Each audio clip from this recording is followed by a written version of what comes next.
The third chapter. More money troubles. And soon now the doctor began to make money again, and his sister, Sarah, bought a new dress and was happy. Some of the animals who came to see him were so sick that they had to stay at the doctor's house for a week. And when they were getting better, they used to sit in chairs on the lawn. And often, even after they got well, they did not want to go away. They liked the doctor and his house so much. And he never had the heart to refuse them when they asked if they could stay with him. So, in this way, he went on getting more and more pets. Once, when he was sitting on his garden wall, smoking a pipe in the evening, an Italian organ grinder came round with a monkey on a string. The doctor saw at once that the monkey's collar was too tight and that he was dirty and unhappy.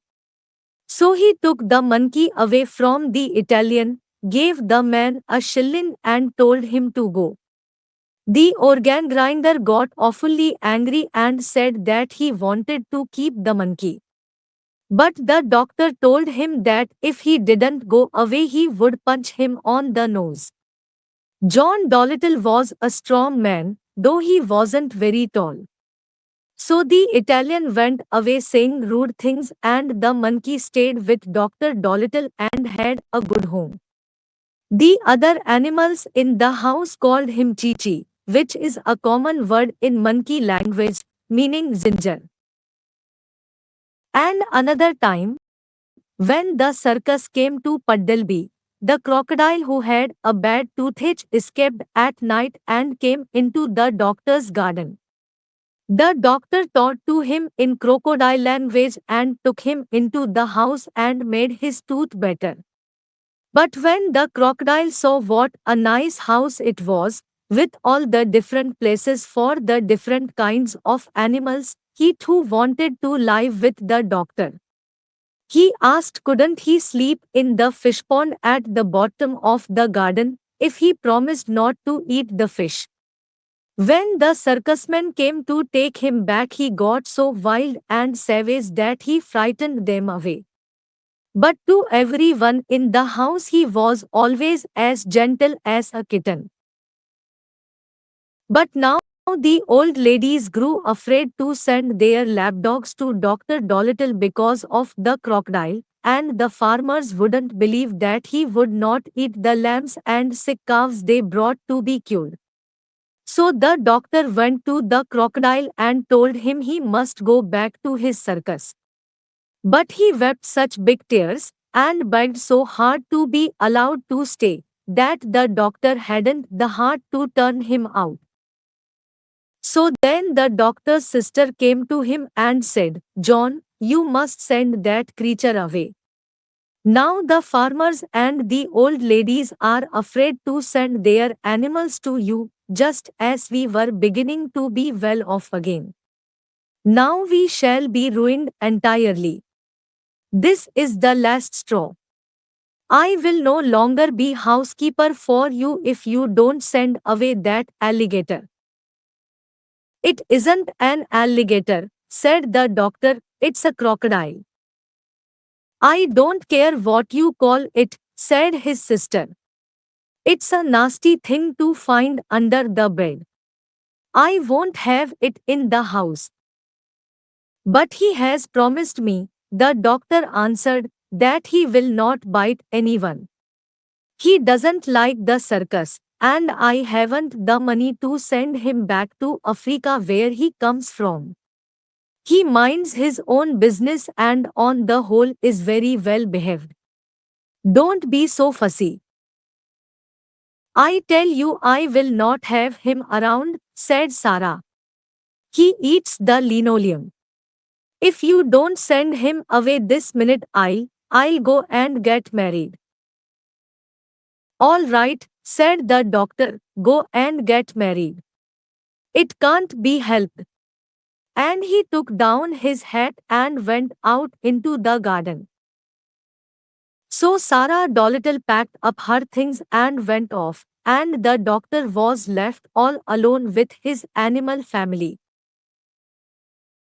And very soon he was poorer than he had ever been before.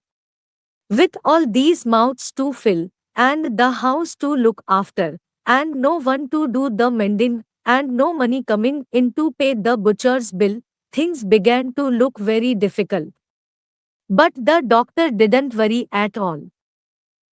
Money is a nuisance, he used to say. We would all be much better off if it had never been invented. What does money matter, so long as we are happy? But soon the animals themselves began to get worried. And one evening, when the doctor was asleep in his chair before the kitchen fire, they began talking it over among themselves in whispers. And the owl, Thoo, who was good at arithmetic, figured it out that there was only money enough left to last another week if they each had one meal a day and no more. Then the parrot said, I think we all ought to do the housework ourselves. At least we can do that much. After all, it is for our sakes that the old man finds himself so lonely and so poor. So it was agreed that the monkey, Chi-Chi, was to do the cooking and mending, the dog was to sweep the floors, the duck was to dust and make the beds, the owl, Tutu, was to keep the accounts, and the pig was to do the gardening. They made Polynesia, the parrot, housekeeper and laundress, because she was the oldest. Of course, at first they all found their new jobs very hard to do, all except Chi-Chi, who had hands and could do things like a man. But they soon got used to it, and they used to think it great fun to watch Jip, the dog, sweeping his tail over the floor with a rag tied onto it for a broom. After a little, they got to do the work so well that the doctor said that he had never had his house kept so tidy or so clean before. In this way, things went along all right for a while, but without money, they found it very hard. Then the animals made a vegetable and flower stall outside the garden gate and sold radishes and roses to the people that passed by along the road. But still they didn't seem to make enough money to pay all the bills, and still the doctor wouldn't worry. When the parrot came to him and told him that the fishmonger wouldn't give them any more fish, he said, Never mind. So long as the hens lay eggs and the cow gives milk, we can have omelets and junket. And there are plenty of vegetables left in the garden. The winter is still a long way off. Don't fuss. That was the trouble with Sarah, she would fuss. I wonder how Sarah's getting on, an excellent woman, in some ways, well. But the snow came earlier than usual that year, and although the old lame horse hauled in plenty of wood from the forest outside the town, so they could have a big fire in the kitchen, most of the vegetables in the garden were gone, and the rest were covered with snow, and many of the animals were really hungry.